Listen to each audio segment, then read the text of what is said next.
America वाले जिस cup में एक बार चाय पी लेते हैं उसमें कभी दोबारा चाय नहीं पीते हैं। इतना देखते ही कतर वाले ने सोफे को उछाल दिया और साहब रिवॉल्वर निकाली और सोफा उड़ा दिया। बोले ये तुमने क्या किया? बोले हम कतर वाले जिस सोफे पर बैठकर एक बार चाय पी लेते हैं उस पर कभी दोबारा चाय नहीं पीते हैं। अब साहब वो तीसरा सीतामढ़ी का, उसने रिवॉल्वर निकाली, एक गोली कतर वाले को धाएं, एक अमेरिका वाले को धाएं। तो मैंने पूछा ये तुमने क्या किया? बोला हम जिसके साथ बैठकर एक बार चाय पी लेते हैं उसके साथ फिर कभी दोबारा चाय नहीं पीते हैं। ये है सीतामढ़ी। कितना बढ़िया आनंद से, सचमुच आगे से पीछे तक ये भरा हुआ पूरा पंडाल और आप लोगों की हंसी, और इतनी गर्मी में भी जो आप लोग हंस रहे हैं ये बड़ी बात है। 4 लाइन सुनिएगा। महिलाओं को फिर प्रणाम करता हूं कि इतनी गर्मी में आप लोग अपने मेकअप की भी चिंता नहीं कर रही हैं, उसके बावजूद आप लोग हंस रही हैं। मैं भाई साहब नहीं अभी सुन रहने दो। ये सुदीप भोला जो है पीछे से मुझे कुछ सुनाने को कह रहे हैं, लेकिन मैं कल तो इनकी बात में आ गया था, आज नहीं आऊंगा। आज चिंता मत करो। मैंने सर अखबार में विज्ञापन देखा सर अखबार में, दैनिक जागरण अखबार में मैंने विज्ञापन देखा। अमितेंद्र सर मैंने विज्ञापन देखा, लिखा था घर बैठे मिठाई मंगवाइए। मैंने कहा यार ये पिज्जा बर्गर तो खूब मंगाया, मिठाई कैसे मंगवाएंगे? तो मैंने अखबार में दिए हुए नंबर पर कॉल किया। उधर से कंप्यूटराइज रिकॉर्डेड आवाज आने लग गई। बोले जी नमस्कार, अग्रवाल स्वीट कॉर्नर पर आपका हार्दिक स्वागत है। मिठाई लेने के लिए 1 दबाइए, चाट पापड़ी के लिए 2 दबाइए, गजक नमकीन के लिए 3 दबाइए, गोलगप्पों के लिए, सब कुछ एक ही दुकान पे मिलती है। मुझे मिठाई चाहिए थी, मैंने 1 दबा दिया। लड्डू लेने के लिए 1 दबाइए, बर्फी लेने के लिए 2 दबाइए, जलेबी लेने के लिए 3 दबाइए, रसगुल्ले लेने के लिए 4। मुझे लड्डू चाहिए था, मैंने 1 दबा दिया। बेसन के लड्डू लेने के लिए 1 दबाइए, मोतीचूर के लड्डू लेने के लिए 2 दबाइए, गोंद के लड्डू लेने के लिए 3 दबाइए, तिल के लड्डू लेने के लिए 4। मुझे बेसन का चाहिए था, मैंने फिर 1 दबा दिया। 1 किलो लेने के लिए 1 दबाइए, 2 किलो लेने के लिए 2 दबाइए, 3 किलो लेने के लिए 3 दबाइए, 100 किलो लेने के लिए 4 दबाइए। 1 दबाना था, गलती से 4 दब गया। मैंने वही किया जो आप लोग करते, तुरंत ही फोन काट दिया। 1 मिनट बाद ही कॉल बैक आ गई। बोले जी नमस्कार, हम अग्रवाल स्वीट कॉर्नर से बोल रहे हैं, आपके यहाँ से 100 किलो बेसन के लड्डू का ऑर्डर है, मिठाई किस पते पर भिजवानी है? मैंने कहा ये तो फंस गए, लेकिन मिथिला का आदमी, बिहारी आदमी फंसता नहीं है, फंसाता भी नहीं है, बीच का रास्ता निकालता है। बोले जी जल्दी बताइए, आपके यहाँ से 100 किलो बेसन के लड्डू का ऑर्डर आया है, मिठाई किस पते पर भिजवानी है? मैंने कहा देखो भाई, ये फोन किसने किया मुझे तो पता ही नहीं। घर में हम 9 भाई हैं, सबसे बड़े वाले से बात करने के लिए 1 दबाइए, उससे छोटे से बात करने के लिए 2 दबाइए, और जब तक असली वाला ना मिल जाए तब तक दबाते जाइए, दबाते जाइए, दबाते जाइए, दबाते जाइए। प्रणाम करता हूं आप लोगों के। आज की मैं सच बता रहा हूं, पिछले 3-4 दिनों से जब बारिश हो रही थी, जब जगह जगह बारिश हो रही थी सर, तो मुझसे सुदीप भाई ने कही कि शंभू भाई, बिहार में जगह जगह पे ये बारिश हो रही है, कहीं ऐसा ना हो कि यहाँ की फसल नष्ट हो जाए। मैंने कहा सुदीप भाई, ये बिहार की धरती है, यहाँ की फसल नष्ट हो जाए चलेगा, लेकिन हमारी नस्ल बची रही तो पूरी दुनिया को हम लोग बचा करके ले जाएंगे। फसलों की चिंता किए बिना अपनी नस्ल की चिंता करने वाले हम लोग पूरी दुनिया में। आपको एक आंकड़ा बताता हूं दैनिक जागरण के इस मंच से, आपको पूरी दुनिया में, आप सब पढ़े लिखे लोग हैं, गूगल करके देख लीजिएगा, कहीं पर भी सोर्स से ढूंढ लीजिएगा, पूरी दुनिया में जो आत्महत्या करने की प्रवृत्ति है वो सबसे कम अगर कहीं पर है तो बिहार के लोगों में है। क्योंकि बिहार के लोग गरीबी से गरीबी हालत में भी जिंदगी में उत्साह को, उमंग को जीना चाहता है। आज इतनी गर्मी में भी आप लोग यहाँ पर आकर के दैनिक जागरण और कवियों के सम्मान में आए हैं। मैं 4 लाइनें सुनाता हूँ, बहुत अच्छा है। सामने चाय बट रही है, कहीं कहीं सर ये कवियों को भी दिया जाता है, कहीं कहीं। हाँ तो लेकिन थोड़ी देर बाद हमारे पास भी आ जाएगी ये नहीं देखो ये भैया चाय ला रहे हैं, मैं लेकिन चाय वाले को ना सर कुछ नहीं कहता। पिछले 9 साल पहले जिसने भी चाय वाले को कुछ भी कहा वो आज किसी को कुछ कहने के लायक ही नहीं है, तो इसलिए मैं सर चाय वाले को कुछ नहीं कहता। बल्कि मैं तो गीता में श्री कृष्ण ने अर्जुन से कहा था, हे अर्जुन त्वा चापी मया चापी, युद्ध हो रहा है, तुम भी चाय पियो, मैं भी चाय पीता हूँ। तो कवि सम्मेलन चल रहा है, आप भी चाय पियो, मैं भी चाय पीता हूँ। 4 लाइन सुनिएगा, आपको आनंद से जोड़ता हूँ। और सचमुच पुलिस हंस रही है, मुस्कुरा रही है, पुलिस हंसती है, बहुत अच्छा लगता है। एक बार पुलिस के लिए तालियां बजाइए। सच में हम लोग, आप जानते हैं ये पुलिस के वो लोग हैं जिन्होंने कभी भी अपने घर में, मैं शर्त के साथ कह सकता हूं, कभी भी इन्होंने होली, दिवाली, ईद अपने घर में अपने परिवार के साथ नहीं मनाया होगा। हमारे त्योहारों की सुरक्षा के लिए ये लोग अपनी ड्यूटी पर तैनात रहते हैं और एक ही डिस्ट्रिक्ट में होने के बावजूद इनके हाथे राखी वाले दिन इनके हाथ भी खाली रह जाते हैं, कलाई पे राखी तक नहीं बांध पाती इनकी बहनें। इनके लिए एक बार जोरदार तालियां बजाइए। पुलिस हंसती है सर, अच्छा लगता है, लेकिन आप यहीं हंसे तो अच्छा लगता है। जैसे ही चौराहे पर आप हमें देखकर हंसते हैं, हमें लगता है कि हमारा कट गया, लेकिन तो वहां पे थोड़ा हंसिया नहीं। मैं तो सच बता रहा हूं, मैंने नई नई मोटरसाइकिल ली, निकला जैसे ही मैं घर से बाहर तो चौराहे पर पुलिस ने पकड़ लिया, बोले साइड में आ जा, चालान कटेगा। मैंने कहा ऐसे कैसे कटेगा? अच्छा, नया नया गाड़ी आदमी लेता है तो उसके पास सब रहता है, RC, licence, driving licence, insurance सब रहता है। मैं भी चौड़ा हो गया, ऐसे कैसे कटेगा? बोले हेलमेट नहीं पहन रखा। मैंने कहा हो गलती हो गई सर, माफ कर दो। नहीं नहीं, चालान कटेगा। मैंने कहा कितने का? बोला 500 रुपए का। मैंने कहा कभी आदमी 500 रुपए कहां से लाऊंगा? 150 रुपए में बात बनती हो तो बोलो। बोले ठीक है 100 रुपया दे दो, जाओ। मैंने कहा अच्छा ये लो 100 रुपया। बोले अब क्यों खड़े, अब जाओ। मैंने कहा अगले चौराहे पे कोई मिल गया तो पूरा दिन में 100 रुपया बांटता रहूंगा? बोला नहीं, आगे जो मिलेगा उसे कह देना लिमका। मैं आगे गया, पुलिस ने पकड़ा, मैंने कहा लिमका। बोले निकल जा। अगले चौराहे पे गया, फिर पुलिस ने पकड़ा, मैंने कहा लिमका। बोले जा। अगले दिन मैं जानबूझकर हेलमेट छोड़ करके आया, पहले ही चौराहे पर पुलिस ने पकड़ लिया। मैंने कहा लिमका। बोले बेटा साइड में आजा, आज का कोको कोला था। तो सर कोर्ट वर्ड पे जो पूरा व्यवस्था को संभाल लेते हैं, ऐसे हमारी पुलिस है। मैं 4 सुनाता हूं। हाँ बहुत अच्छा। देखिए एक चीज तो क्या है, आप दुबे जी को देखिए। दुबे जी जो है कलर कॉम्बिनेशन में हमारे बड़े भाई हैं, सुरेंद्र दुबे जी। इनको पद्मश्री मिला। जब इनको मिल जाए गया है पद्मश्री, तो मैंने कहा कि जब इनको पद्मश्री मिला है तो मुझे कम से कम श्री देवी ही दे दो। क्यों दादा? बिहार का आदमी है जो अद्भुत होता है। मैं 4 लाइनें आपको सुनाता हूं, बहुत अच्छा लग रहा है। मीडिया के, इलेक्ट्रॉनिक मीडिया के लोग भी आए हैं, 1 2 3 4 5 लोग यहाँ पे रिकॉर्ड कर रहे हैं। लेकिन एक बात इन सभी इलेक्ट्रॉनिक मीडिया के, मुझे नहीं पता आप लोग कहाँ पर इसको प्रसारित करेंगे, लेकिन एक बात कहना चाहता हूँ दोस्तों, आप आज यहाँ पर दैनिक जागरण के अखबार के प्रोग्राम में आए हैं।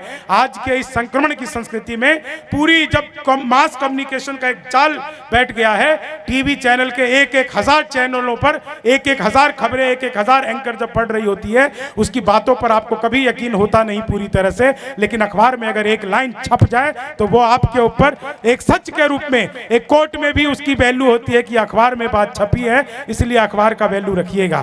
लोकतंत्र के इस चौथे स्तंभ की अगर कुछ गरिमा किसी ने बचा करके रखी है तो ये कलम के पत्रकारों ने, जो अखबारों में छपते हैं, उन्होंने बचा करके रखी है। नहीं तो मीडिया पर जो ये कैमरा वाले हैं ना, देखो पासपोर्ट साइज का फोटो लेकर के 4 बैठे रहते हैं, बीच में एक मुर्गा लड़ाने वाला बैठा रहता है, वो किसी को कुछ बोलने ही नहीं देता है।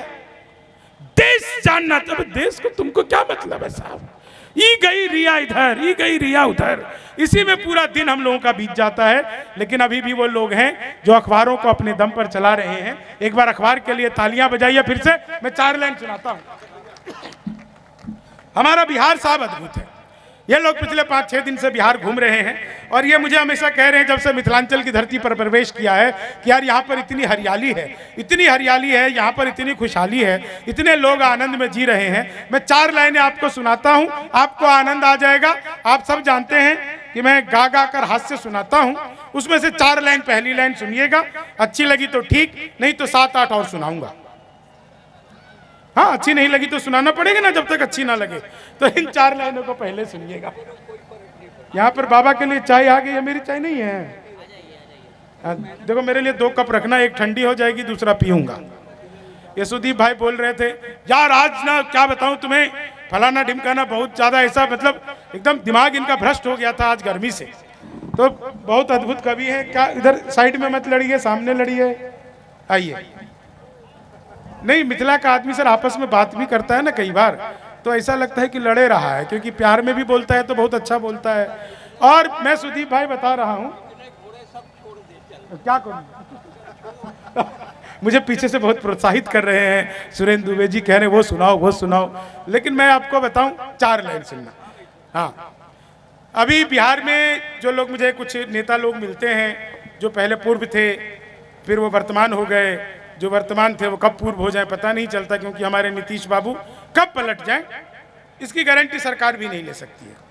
हाँ, मतलब केजरीवाल के यूटर्न लेने का तय है कि वो कब लेगा, लेकिन नीतीश बाबू कब पलटी खा जाए ये किसी को पता नहीं चलता। 4 लाइन सुनिएगा इस पलटने पर कि 19 थी तुम हमने चाह 20 की तरह, 19 थी तुम हमने चाह 20 की तरह, पर दिल में चुभने लग गई और 30 की तरह, वादा था 7 फेरे और 3 बच्चों का, मंडप पे तुम पलट गई नीतीश की तरह, मंडप पे तुम पलट गई नीतीश की तरह। 4 लाइन और सुनिएगा, बहुत अद्भुत आप लोग सुन रहे हैं। आप में से बहुत सारे लोग जहाँ वो रील्स देखते तो सब हैं, कुछ कुछ लोग बनाते भी होंगे। इन रील बनाने वालों के लिए 4 लाइन कि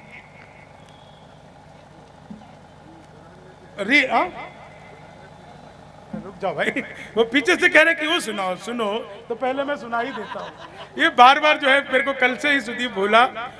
देखिए, हंसी के लिए ना हमारे मिथिला में किसी की जरूरत नहीं होती है। 2 औरतें अगर 5 मिनट आपस में बात कर लें तो समझिए कि दुनिया का सबसे बड़ा हास्य और सबसे बड़ा व्यंग हो गया।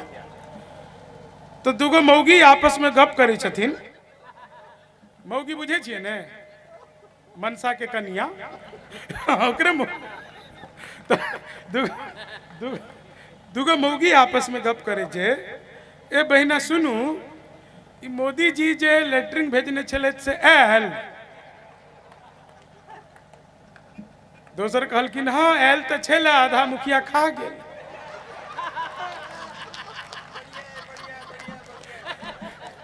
ये बजाइए तालियां एक बार, मजा आ रहा है तो। ये सुदीप बोला, बताऊंगा तो। हाँ सुदीप भाई, देखो जितना तुम्हारे अंदर दिमाग है ना उतना तो बिहारियों का खराब रहता है। बिहार का मामला सर अद्भुत है। मैं सुना रहा था आपको रील बनाने वालों के लिए कि लेनी थी जीत हमने मगर मात ले लिए, लेनी थी जीत हमने मगर मात ले लिए, कितने हसीन देखिए जज्बात ले लिए, दूल्हा बेचारा रील बनाने में रह गया, दुल्हन ने फेर पंडित जी के साथ ले लिए, दुल्हन ने फेर पंडित जी के साथ ले लिए। 4 लाइन और सुनना। उत्तर प्रदेश में जब पिछले दिनों आपको याद हो ट्रंप आए थे भारत नमस्ते ट्रंप करने, बाद में अमेरिका ने उससे नमस्ते कर ली। मैंने 4 लाइनें लिखी। वो आ रहे थे, लोगों ने तरह तरह की सलाह दी ट्रंप को। एक सलाह ट्रंप को मैंने दी। आपको लगे कि कवि ने ट्रंप को बिल्कुल सही सलाह दे दी है तो एक एक व्यक्ति का आशीर्वाद चाहिए कि मैंने ट्रंप को क्या सलाह दी। कि लालू से मिलो वो तुम्हें बिहारी न कर दे, लालू से मिलो। ए भैया माइक वाले, इसको छोड़ दो, सेट करके एक जगह छोड़ दो। इसको ऐसा समझो कि ये तुम्हारी पत्नी है। दिक्कत ये होता है कि सिस्टम को भी अपना प्रेमिका महसूस के कभी इधर से आवाज बढ़ा देता है, कभी इधर से घटा देता है। और साउंड पे बैठते हो तो एक चीज बता रहे हैं, अपने मोबाइल को स्विच ऑफ रखो, क्योंकि वो जैसे ही फोन आएगा तो यहाँ पे वाइब्रेशन होगी। सुनिएगा, ताली बजाइए एक बार। हाँ हाँ, 4 लाइन सुनिएगा। जब ट्रंप आए थे भारत, लोगों ने ट्रंप को तरह तरह की सलाह दी। एक सलाह ट्रंप को मैंने दी। आपको लगे कि कवि ने बिल्कुल सही सलाह दे दी तो एक एक व्यक्ति का आशीर्वाद चाहिए कि ट्रंप को मैंने क्या सलाह दी। कि लालू से मिलो वो तुम्हें बिहारी न कर दे, लालू से मिलो वो तुम्हें बिहारी न कर दे, जनता तुम्हें यहाँ की ही भिखारी न कर दे। उत्तर प्रदेश जाना ट्रंप सोच समझ कर, योगी जी तुम्हें ट्रंप से तिवारी न कर दे, योगी जी तुम्हें ट्रंप से तिवारी न कर दे। तुम तोड़ो वादा और हम निभाते रहेंगे, नाराजगी ऐसे भी हम जताते रहेंगे, जब तक नहीं आते हैं 15 लाख खाते में, तब तक तुम्हें मोदी जी हम जिताते रहेंगे, तब तक तुम्हें। कितना खुश हो रहे हो? 4 लाइन सुनना, आनंद लेना। 2 मुक्तक सुना करके और एक बिहार गीत जिसके लिए आदरणीय सुरेंद्र दुबे जी ने मुझसे कहा कि आपको सुनाना है, वो मैं सुनाता हूं। 2 मुक्तक सुनिएगा। कोरोना काल क्या अद्भुत था सर, सच बता रहा हूं। कोरोना काल में पुलिस की जो भूमिका थी वो सबसे बड़ी थी। धन्यवाद मैम, आपने बहुत कीमती समय दिया। मेयर साहब, मेयर जी आप जा रही हैं, बैठिए। देखिए मैं आपको बताता हूं, कवि सम्मेलन जो है ये किसी भी नेता की ईमानदारी को मापने का पैमाना है। अगर 20% कवि सम्मेलन सुन के चले जाइएगा तो 20% ईमानदार गए। 4 लाइन सुनिएगा। हाँ देखिए, एक्चुअली क्या है कि जाने को आप सब चले जाइए, लेकिन जब कवि कविता पाठ करे तब मत जाइए। जब संचालक आएंगे कुछ कुछ बोलेंगे, आपके इधर उधर हंसाएंगे, तो किसी को कोई भी काम से जाना पड़ सकता है, तो जाइए। ऐसा होता है ना, भरा परिवार हंस खेल रहा है, बीच में से कोई उठ के चला जाए, कैसा लगेगा कोई उठ के चला जाए? तो 4 लाइन सुनिएगा, आनंद लीजिएगा इन 4 लाइनों का। हाँ क्या करूँ बताओ। ये कह रहे हैं कि तुमको इतना सुनाते सुनाते पसीना आ रहा है, तुम पसीने की खाते हो। नहीं नहीं, सुनिएगा 4 लाइनें। मैं ये 4 लाइन सुन लीजिएगा, बहुत अच्छा सुनेंगे, मजा आ जाएगा आप लोगों को। कोरोना काल सर, एक देखिए जितने भी पुलिस के लोग हैं, कोरोना काल में असली वॉरियर अगर कोई थे तो पुलिस के लोग ही थे। ये जगह जगह व्यवस्था बनाने में लगे थे। डॉक्टर को तो पता होता था कि जो आ रहा है ये कोरोना पेशेंट है कि नहीं है, इन लोगों को ये पता भी नहीं होता था। अब एक बारीक बात आप लोगों के सामने रखता हूं, समझ में आ जाए तो एक एक व्यक्ति का आशीर्वाद चाहिए।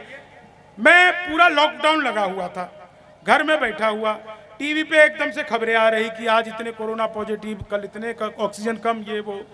ऐसे में मेरी पत्नी बोली कि मेरा पकोड़े खाने का मन कर रहा है, बाहर जाओ और बेसन लेकर के आओ। अब बाहर पुलिस वालों की ड्यूटी लगी हुई थी।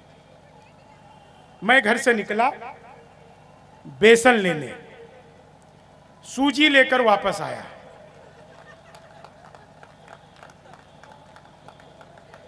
समझ में आ गई हो तो एक बार जोरदार तालियां बजाइए। पुलिस डंडा सैनिटाइज करके ऐसी ऐसी जगह सुझा रही थी जिसका वर्णन भी मंच से नहीं किया जा सकता है।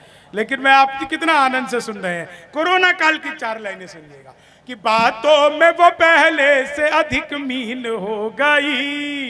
एक बहुत अच्छी बात है कि छोटे छोटे बच्चे भी कवि सम्मेलन में आए हैं। ये छोटे छोटे बच्चे सर हो ना हो, ये लॉकडाउन की पैदाइश है। इनकी उम्र देख के पता लग रहा है। हम सबको काम मिला हुआ था, वर्क फ्रॉम होम, तो 2 गज की दूरी का उल्लंघन करते हुए जो हमने प्रगति पाई है। मैं 4 लाइनें सुनाता हूं आपको जी, 4 लाइन सुनिएगा साहब कि बातों में वो पहले से अधिक मीन हो गई, मौका मिला तो 2 से भले 3 हो गई, करते थे सैनिटाइज जिसे इश्क से अपने, जाने वो किसके संग क्वारंटीन हो गई, जाने वो किस